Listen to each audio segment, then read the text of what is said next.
Salut, c'est Aurélien. Dans cette vidéo, je vais vous expliquer pourquoi, enfin 5 bonnes raisons pour ne pas utiliser les réseaux sociaux dans votre business. Je vous explique. On entend très souvent les réseaux sociaux, ça fait le buzz, Facebook, Twitter, etc.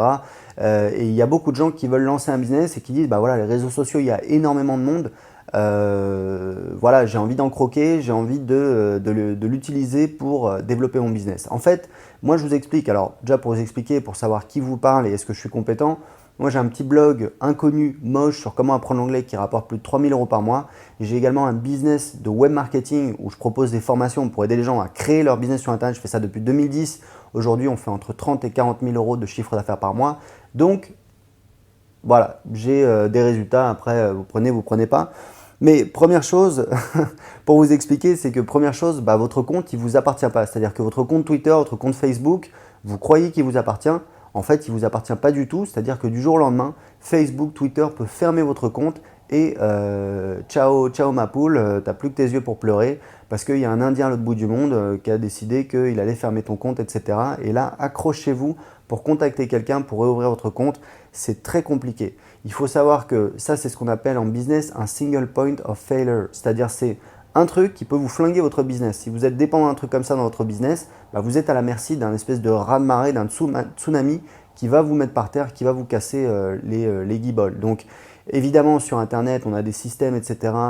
On prend toujours des risques. On prend toujours le risque que tout d'un coup, on ne reçoive plus de visiteurs de Google, de se faire blacklister, de machin, etc. etc. Donc voilà. Mais il faut être conscient d'un truc, c'est que votre compte ne vous appartient pas. Il y a plusieurs trucs qui peuvent vous appartenir. Moi, j'ai ma liste email, ma newsletter. Enfin, j'en ai plusieurs, j'ai plusieurs listes. C'est le cœur de mon business, c'est le truc le plus important. En fait, toute mon activité sur les réseaux sociaux, puisque j'en ai un petit peu, mais surtout mes blogs, mes vidéos sur YouTube, elles ont pour but de pousser les gens à s'inscrire à ma newsletter.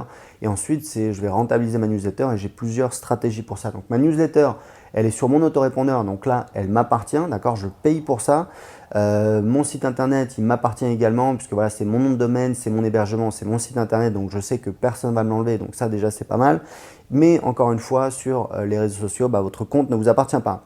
Deuxième chose, si vous arrêtez de publier, vous ne générez plus vraiment de nouveaux contacts. Ça c'est un truc, voilà, moi ce que j'aime bien quand je développe mes blogs ou alors quand je développe je sais pas, mes chaînes YouTube. Et YouTube, c'est un petit peu un réseau social. Donc, ce que je vous dis, c'est surtout pour Facebook, Twitter, Instagram et compagnie. Quand vous arrêtez d'être actif, quand vous arrêtez de publier, vous perdez beaucoup en visibilité. Moi, je vous donne un exemple concret. Sur mon blog d'anglais, aujourd'hui, j'ai 1200 visiteurs tous les jours. Ces visiteurs, sur ces 1200, il y en a 200 qui s'inscrivent à ma newsletter.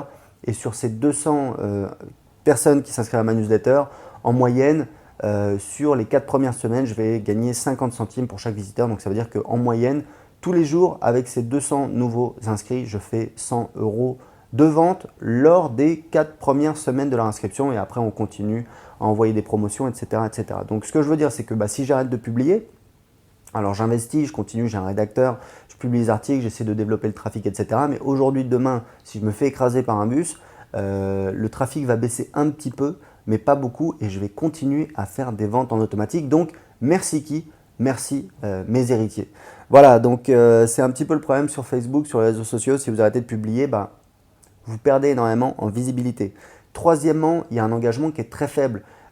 Facebook, évidemment, pour pousser les gens à dépenser de l'argent dans la publicité, il fait en sorte, il y a eu un espèce de changement d'algorithme, je crois que c'était en 2013 ou 2014, qui a fait que les gens qui avaient des fanpages, ils se sont rendus compte que voilà, quand ils publiaient des trucs, il y avait beaucoup moins de personnes qui les voyaient et que du coup, forcément, ça leur flinguait un petit peu leur business puisque ce que vous voulez, c'est obtenir des réponses, c'est-à-dire que pousser les gens à aller voir votre truc, à aller voir votre page de vente, à acheter votre machin, etc., etc. Donc, on a un engagement qui est très faible.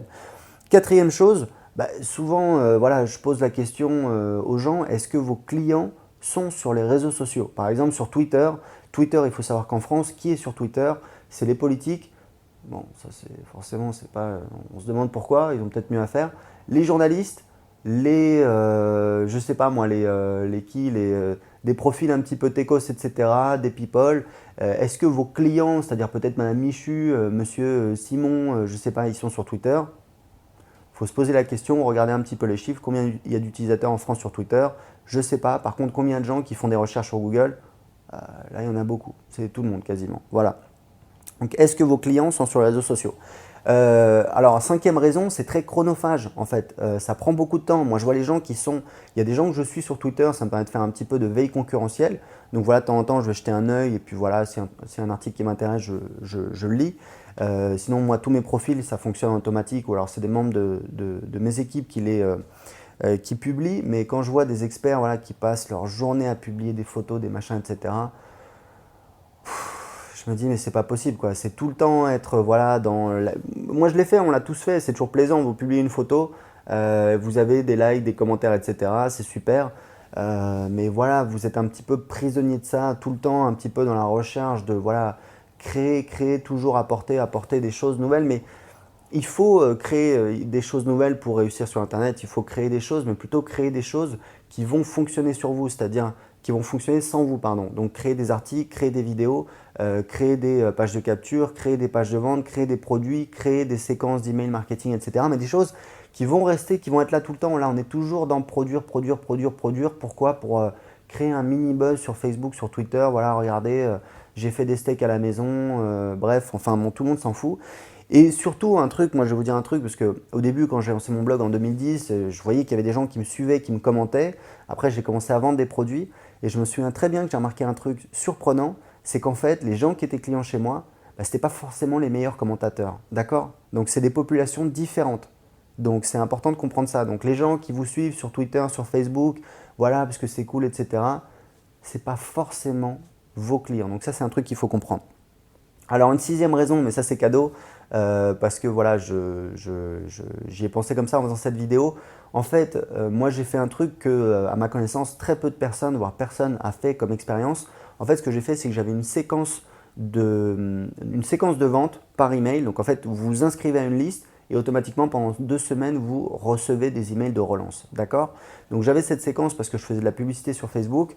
En moyenne, je gagnais 2 euros pour chaque inscrit. Chaque inscrit me coûtait 1,50 €. Donc voilà, grosso modo, je rentrais dans mes frais. Ça me permettait de grossir ma liste, mais je ne gagnais pas d'argent. Mais ça me faisait grossir ma liste, donc c'était cool, il n'y a pas de souci.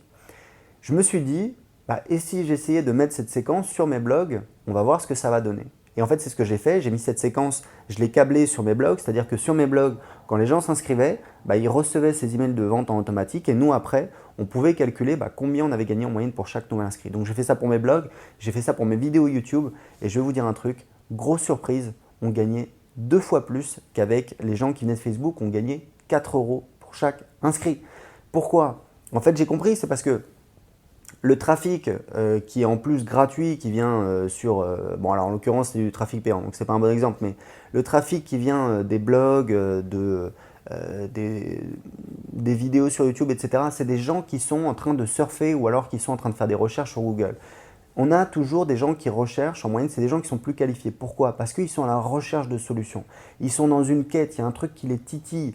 Ils sont à la recherche d'informations, ils ont un problème, ils veulent le résoudre, etc. Donc, c'est des gens qui sont plus qualifiés. Sur Facebook, vous avez des gens qui sont en train voilà, de regarder les photos de leurs copains, les photos de vacances, etc., etc. Donc, si vous voulez, c'est plus de l'opportunisme. Ils voient votre message. Moi, c'était mes petites publicités. Ils voient ça. Bon, ok, pourquoi pas, je vais cliquer, je vais voir, etc. En moyenne, c'est des gens qui étaient prêts à investir 2 fois moins. Donc, encore une fois, posez-vous la question, est-ce que… Alors, c'est différent parce que moi, je vous parlais voilà, des réseaux sociaux, du trafic, ce qu'on appelle organique, c'est-à-dire le trafic gratuit. Là, je vous ai donné un exemple mesuré, concret, clair, avec du trafic payant venant de Facebook. Donc, ça peut être différent. Peut-être que sur Facebook, avec le trafic organique, on a des valeurs plus élevées, mais j'en doute. Pourquoi? Parce que sur Facebook, c'est difficile de cibler. On a des gens qui sont un petit peu, voilà, un petit peu du tout venant. Moi, je sais que je travaille très très bien avec le trafic gratuit. Pourquoi? Parce qu'on a des gens qui sont qualifiés, qui sont à la recherche de solutions. Et c'est là où je vais trouver mes clients et c'est là où je vais trouver mes meilleurs clients. Parce qu'il faut savoir que sur 100 clients, tous les clients ne se valent pas. Il y a des gens qui sont des emmerdeurs. Bon, c'est une minorité, mais bon, ça arrive. Bon, ça arrive pas beaucoup, mais voilà, ça arrive. Vous avez des clients un peu ce que j'appelle les touristes, c'est-à-dire que les gens, voilà, c'est juste pour voir, pour essayer, etc. Et puis bon, ils vont pas beaucoup plus loin. Et puis vous avez les fans, les gens qui vont continuer à acheter, vous allez changer leur vie, ils vont avoir des super résultats et vous allez vous éclater et ils vont s'éclater également. Et ça, c'est vraiment les meilleurs clients et c'est eux que je veux obtenir. Voilà, bah écoutez, pour recevoir le résumé de cette vidéo, les 5 raisons pour ne pas utiliser les réseaux sociaux pour votre business, Pour le télécharger tout de suite sur votre ordinateur, cliquez juste en dessous de cette vidéo. À très bientôt.